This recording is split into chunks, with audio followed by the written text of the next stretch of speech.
Dan hanya sungguhnya telah mengarang oleh As-Sayyid Al-Imam Al-Ajal Al-Syahid Nasiruddin Abul Qasim akan sebuah kitab pada bicarakan perangai.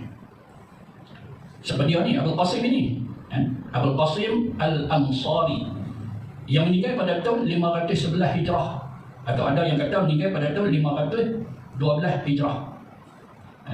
Dia adalah anak murid kepada Imam Al-Haramain, Imam Al-Juwaini, dan siapa lagi yang ngaji dengan Imam Al-Haramain? Imam Ghazali. Mana dia ni?